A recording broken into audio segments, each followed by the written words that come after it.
नमस्कार मेरे प्यारे साथियों, स्वागत है आप सभी का आपके अपने चैनल स्टैटिक जीके ट्रिक 2.0 में।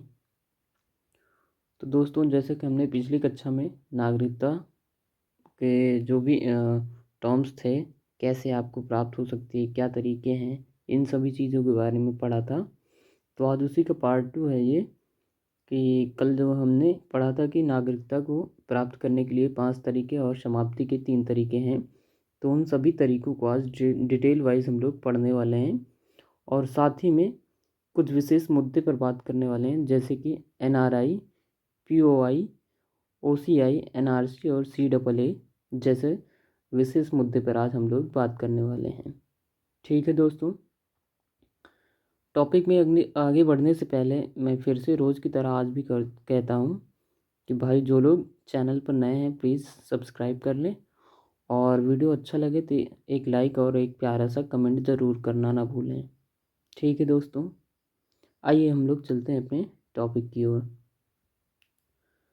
तो बात करते हैं साथियों, नागरिकता प्राप्त करने के 5 तरीके कौन कौन से हैं और किस तरीके से हम प्राप्त कर सकते हैं। ठीक है दोस्तों, तो पहला प्राप्त करने में जो 5 तरीके हैं वो पहले में उसमें क्या लिखा है कि जन्म से, यानी कि जन्म द्वारा हम नागरिकता को कैसे प्राप्त कर सकते हैं। तो इसके कुछ पॉइंट दिए गए हैं, उनको पढ़ने का प्रयास करते हैं हम लोग। तो पहला पॉइंट है 26 जनवरी 1950, यानी कि संविधान प्रारंभिक समय की बात हो रही है, के बाद भारत में जन्मा होना चाहिए, यानी कि जन्म उस व्यक्ति का होना चाहिए 26 जनवरी 1950 के बाद भारत में उस व्यक्ति का जन्म होना चाहिए। दूसरा, 1 जुलाई 1987 को ये जोड़ा गया है, यानी कि बात कही गई है कि उसके माता पिता में से कोई भारतीय नागरिक होना चाहिए। यानी कि क्या है कि जब जन्म की बात आती है तो उसमें दूसरा पॉइंट हमारा ये कहता है, ये संशोधन समझ लीजिए कि हुआ, उसमें ये बात की गई है कि 1 जुलाई 1987 को उसके माता पिता में से कोई ना कोई एक नागरिक होना चाहिए भारतीय। ठीक है, अगला पॉइंट है 3 दिसंबर को 2004 को जोड़ा गया था ये, कि माता पिता दोनों भारतीय नागरिक हों अथवा और, यानी कि यदि एक भारतीय नागरिक है तो दूसरा अवैध प्रवासी ना हो।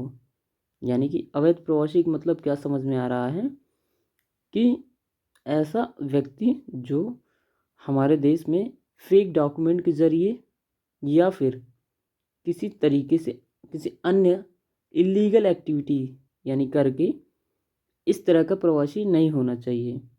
ठीक है दोस्तों, आई होप समझ में आ रहा होगा आपको। पॉइंट नंबर दूसरा कहता है कैसे प्राप्त कर सकते हैं, यानी कि तरीका नंबर 2 है, कहते हैं कि वंशक्रम या फिर रक्त संबंध द्वारा। ठीक है, बाय डिसेंट। इसमें क्या कहा जाता है, यदि कोई व्यक्ति विदेश में जन्म लेता है, ठीक है, इस चीज़ को आप ध्यान से रखिए, सुनिएगा। यदि कोई व्यक्ति विदेश में जन्म लेता है और उसके पिता पिता की बात आ रही है यहाँ पर, पिता अंडरलाइन मैंने कर रखा है, आप लोग भी ऐसे कर रखिएगा और समझने का प्रयास कीजिएगा। क्या कहा जाता है कि यदि कोई व्यक्ति विदेश में जन्म लेता है और उसके पिता भारतीय नागरिक हों तो वह भारतीय नागरिक होगा, यानी कि उसको नागरिकता मिल ही जाएगी। ठीक है दोस्तों, लेकिन कौन होना चाहिए, पिता होना चाहिए भारतीय नागरिक। ठीक है, आगे चलते हैं। फिर क्या हो गई भाई, फिर ये बातें चलने लगी देश में कि यहाँ पर इक्वलिटी नाम की कोई चीज़ ही नहीं रह गई फिर तो। क्योंकि उस टाइम क्या हुआ करता था, जिस टाइम ये लाइन हमने पढ़ी थी, यानी कि लिखा गया था, कि उस टाइम में क्या होता था कि भारत में ये समझ लीजिए पित्तात्मक जो है गतिविधियाँ, यानी कि एक सीरियल चल रहा, जनरेशन चल रही थी, यानी कि उस टाइम में कि सारी चीज़ें पिता से रिलेटेड होती हैं। जैसे अभी भी आप लोग को पता होगा कि हमें ज़्यादातर किसी बच्चे को किसके नाम से जाना जाता है, तो आप बोलेंगे पिता, यानी कि फादर साहब के नाम से जाना जाता है, यस और नो, आप बोलेंगे यस। तो वैसे उसी बात पर कि भाई इक्वलिटी होना चाहिए ना, हमारे देश में संविधान में इक्वलिटी, राइट टू इक्वलिटी भी है ना। आर्टिकल 14 क्या कहता है? राइट टू इक्वलिटी कहता है, समानता का अधिकार होना चाहिए। तो वहाँ पर क्या होती है, एक अगली लाइन जोड़ी जाती है 10 दिसंबर 1992, यानी कि कहता है कि माता या पिता में से कोई भारतीय हो। अब ज़रूरी नहीं वो पिता हो, वो माता भी हो सकती है, ठीक है। बट 1 वर्ष के अंदर पंजीकरण अनिवार्य है, यानी कि 1 वर्ष के अंदर आपको पंजीकरण करना ज़रूरी है। अब पंजीकरण कैसे करेंगे आप? तो दूतावास को इन्फॉर्म करके कर सकते हैं, यानी कि एम्बेसी को, या फिर सेंट्रल गवर्नमेंट उस देश की, उनसे आप इन्फॉर्म करके कह सकते हैं। ये कब जोड़ा गया था?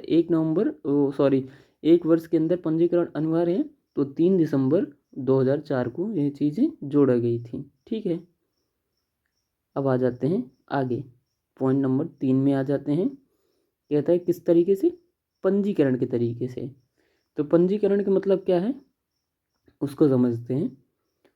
तो भारतीय मूल की विदेशी हो, मैंने कल की कक्षा में आपको बताया था भारतीय मूल से आप क्या समझते हैं। भारतीय मूल का मतलब ये है कि जिसके पूर्वज कभी न कभी इंडिया के मतलब नागरिक रहे हों, ठीक है, तो उसको कहते हैं भारतीय मूल की विदेशी। और दूसरा पॉइंट है 7 वर्ष भारत में रहना होगा इनको, जो पंजीकरण वाले हैं उनको क्या होगा कि 7 वर्ष भारत में रहना होगा, तभी आपको नागरिकता मिल सकती है। और आवेदन करने से पूर्व 12 मंथ लगातार उनको रहना ही पड़ेगा भारत में, उससे बाहर आप नहीं जा सकते, अन्यथा आपकी नागरिकता रद्द कर दी जाएगी, यानी कि नहीं मिलेगी आपको, ठीक है। चौथा पॉइंट है देशीकरण, यानी कि या फिर प्रकृतिकरण के माध्यम से, ठीक है, न्यूट्रलाइजेशन के माध्यम से मिल सकती है आपको। तो उसमें क्या प्रावधान है? विदेशियों को नागरिकता देने का प्रावधान, ठीक है, विदेशियों को नागरिकता देने का प्रावधान है, लेकिन शर्त है कुछ। शर्त क्या है कि उस देश में, देखिए देशीकरण जो होता है वो विदेशियों के लिए ही होता है, ठीक है, इस चीज़ को आप समझ के रखिएगा। तो शर्त में क्या कहा जाता है कि उस देश में भी ऐसा ही प्रावधान होना चाहिए। इसका मतलब क्या कि जिस देश में देशीकरण की जो नागरिकता, जैसे हमारे देश में देशीकरण के माध्यम से नागरिकता आपको मिल सकती है, तो जो इस देशीकरण के द्वारा नागरिकता प्राप्त करना चाहता है उसके भी देश में ऐसा ही एक प्रावधान होना चाहिए कि देशीकरण से नागरिकता वहाँ भी मिलती हो, तभी ऐसा हो पाएगा, अन्यथा नहीं हो पाएगा, ठीक है। अगला पॉइंट समझते हैं। आवेदन से पूर्व भारत में लगातार निवास हो, आवेदन करने से पूर्व भारत में लगातार निवास हो, तथा लगातार यानी कि 12 वर्ष निवास 12 मंथ निवास होना चाहिए, तथा इसके पहले 14 वर्षों में से 11 वर्ष भारत में रहा हो, यानी कि 14 वर्षों में से 11 वर्ष जो है भारत में रहा हो। ज़रूरी नहीं ये 14 वर्षों में से 11 वर्ष लगातार रहा हो, टुकड़ों में रहा होगा तभी कोई दिक्कत नहीं है, कि कुछ दिन यहाँ कुछ दिन वहाँ आना जाना लगा हो, कोई दिक्कत नहीं है। लेकिन 12 वर्ष वो लगातार ज़रूर रहना ही चाहिए उसको, 12 मंथ हो, ठीक है। आगे आ जाते हैं। अगला पॉइंट है फिर कि सही चरित्र होना चाहिए और उसकी इच्छा भी होना चाहिए।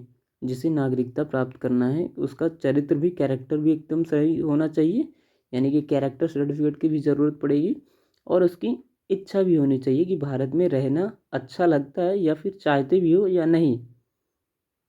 अगला पॉइंट फिर 8वीं अनुसूची में जो भाषाओं का प्रावधान है उनमें से एक भाषा का ज्ञान जरूर होना चाहिए, चाहे कोई भी भाषा हो, जो उसमें मेंशन की गई है 8वीं अनुसूची में, उन भाषाओं में से एक भाषा का नॉलेज रखता हो, ठीक है।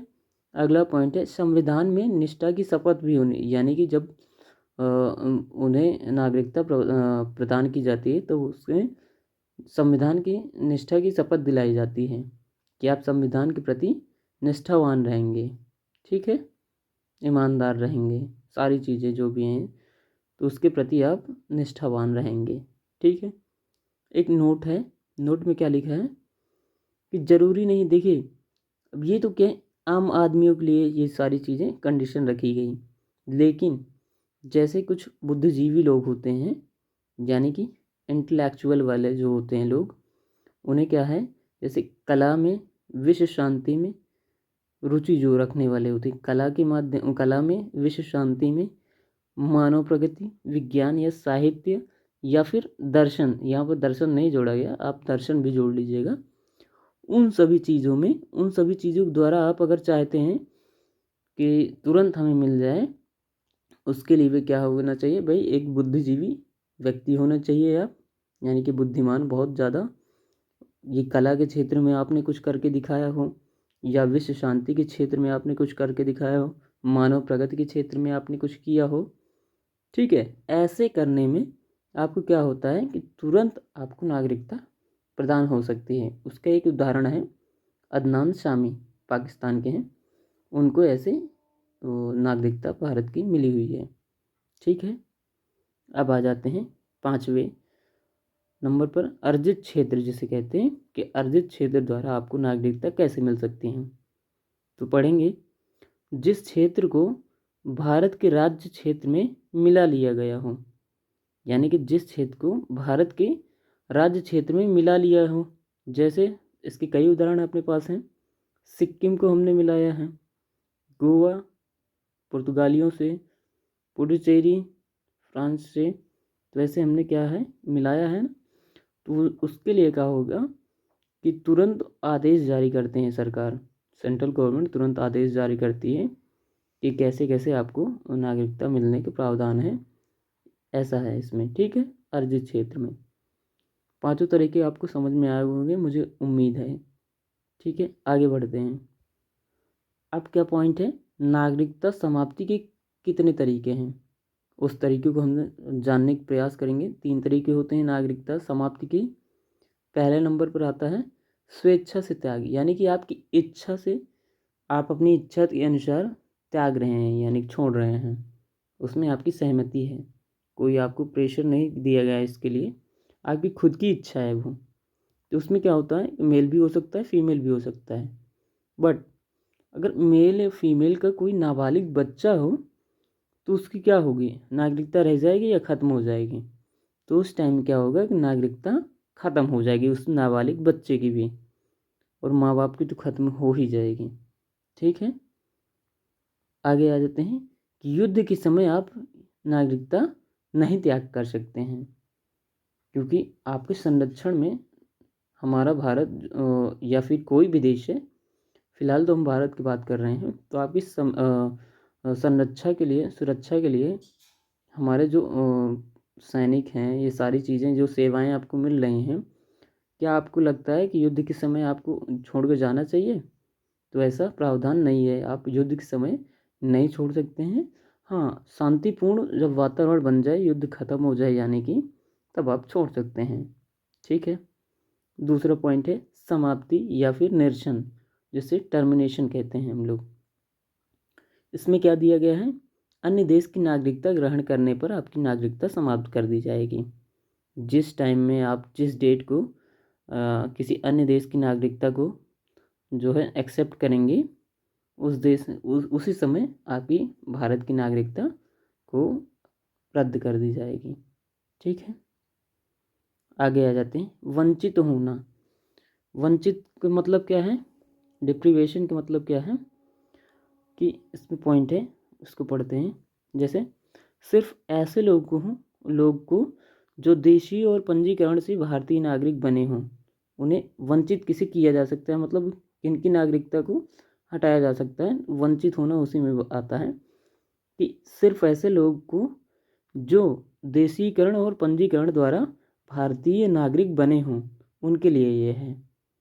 अब इसमें कुछ कंडीशन है, कौन कौन सी हैं, जैसे फर्जी दस्तावेज के तहत, या फिर शत्रु राष्ट्र से संबंध, यानी कि ये समझ लीजिए कि जैसे कोई किसी अपने ही देश में, यानी कि समझ लीजिए भारत में कोई रह रहा है और हमारा जो शत्रु राष्ट्र है उसको ये इन्फॉर्मेशन पहुंचाने का कार्य कर रहा है, जो भी इलीगल एक्टिविटी चीज़ हैं, तो उन चीज़ों को उसको मद्देनज़र रखते हुए। और तीसरा कंडीशन है 2 वर्ष से ज़्यादा की सज़ा हो सकती है अगर आपको है नागरिकता मिलने से 5 वर्ष के अंदर। ये प्रावधान रखा गया है कि 2 वर्ष से ज़्यादा की अगर सज़ा है आपको, और कब, नागरिकता मिलने के 5 वर्ष के अंदर, तब आपको वंचित कर दिया जाएगा नागरिकता से। अगला जो कंडीशन है, 7 वर्ष बाहर रहने पर, विदाउट इन्फॉर्मेशन, बिना कोई जानकारी कि आप 7 वर्ष बाहर रह रहे हैं, तब आपकी वंचित हो सकती है नागरिकता, और संविधान का अनादर करने पर। ठीक है, तो ये सारी कंडीशन है वंचित होने की। अच्छा, अब आप जैसे ये समझ रहे हैं कि 7 वर्ष बाहर रहने पर, ये समझ लीजिए। अच्छा, आप बताइए कि कोई भी यूएसए का या फिर रूस का कोई व्यक्ति हमारे यहाँ नागरिकता प्राप्त करता है पंजीकरण और देशीकरण के माध्यम जैसे भी करके, तो उसके पास क्या होंगे?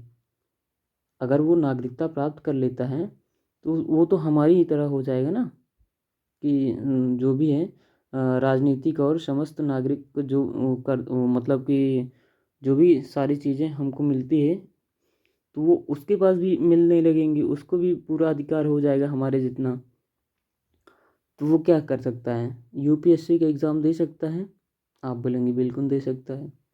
तो यूपीएससी में एक पद होता है आईएफएस। आईएफएस में क्या होता है कि जो भी होता है ना, उनका काम कि फॉरेनर्स को होता है, यानी कि विदेश में जाना पड़ता है आपको। तो उसके माध्यम से अगर आप 7 वर्ष हैं बाहर, तब आपकी नागरिकता ख़त्म नहीं होगी। क्यों? क्योंकि आप भारत सरकार के किसी भी कार्य के माध्यम से अगर आप बाहर हैं, तो आपकी नागरिकता नहीं ख़त्म की जाएगी। ठीक है, अब ये रहे हमारे नागरिकता अर्जन के और समाप्ति के तरीके जो ख़त्म होते हैं। अब बात करते हैं हम छोटे छोटे पॉइंट जो हैं, जैसे एनआरआई। तो एनआरआई का फुल फॉर्म पहली बात क्या होता है कि नॉन रेजिडेंट इंडियंस। ठीक है, इनका क्या कहते हैं, इनमें कुछ पॉइंट है, उनको पढ़ने का प्रयास करेंगे। कहते हैं कि ये भारतीय नागरिक हैं। ये तो सही बात है। ये कौन है? ये भारतीय नागरिक हैं। इनके पास भारतीय पासपोर्ट होता है और ये 182 दिनों से ज़्यादा विदेश में रहते हैं वीज़ा पर। तो इन्हें क्या बोलते हैं? एनआरआई हम लोग बोलते हैं। ठीक है, समझ में आ रही हैं ये चीज़ें। अब बात करते हैं PIO, person of Indian origin.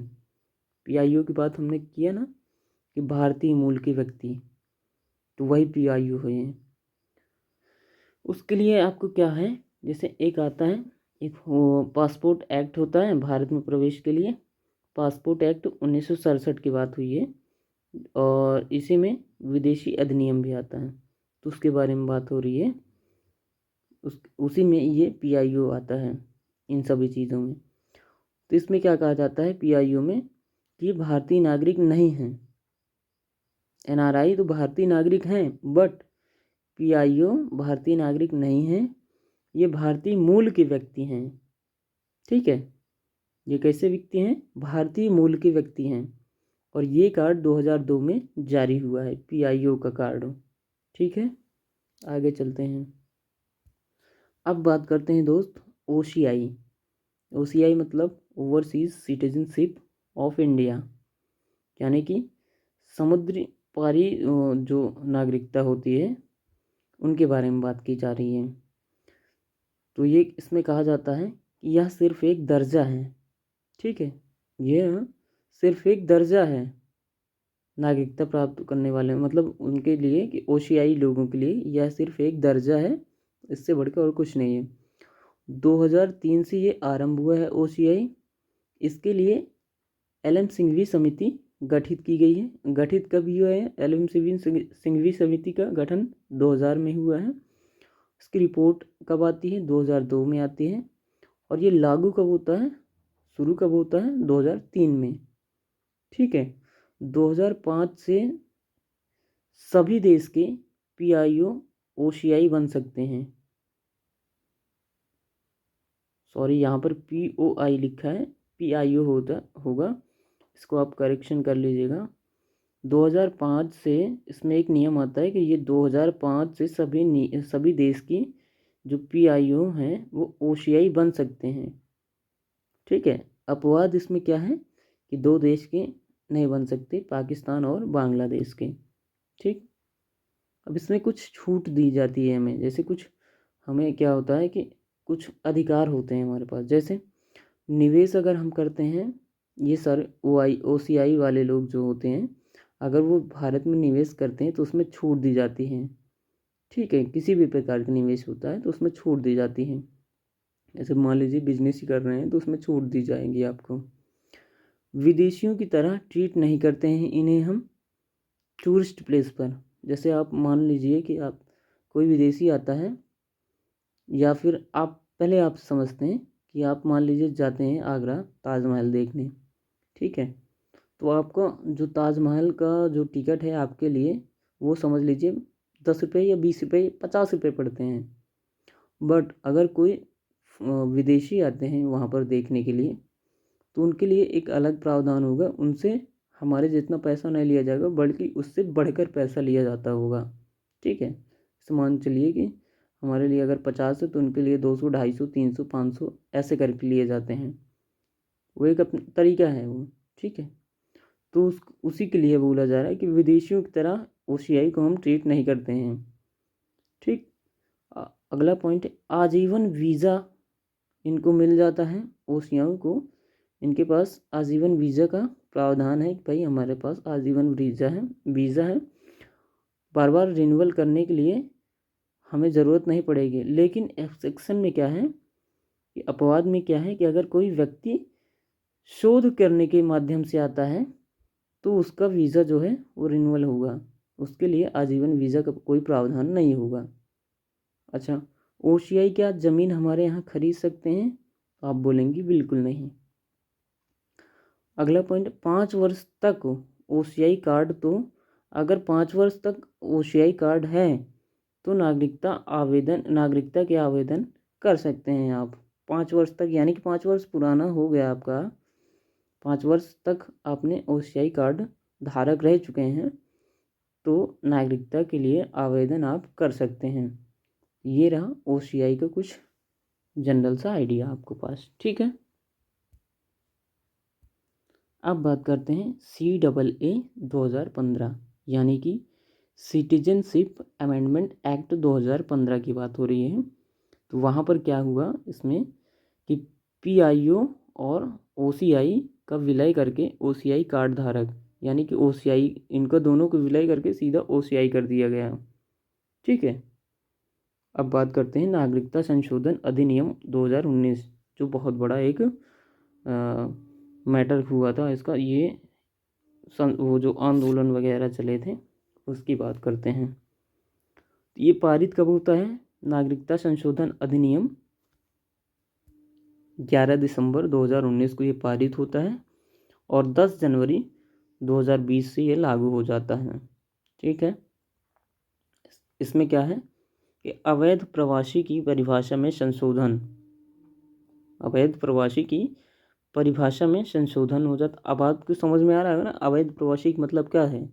अब आपको चीज़ें क्लियर हो रही होंगी कि किन की बात की जा रही है।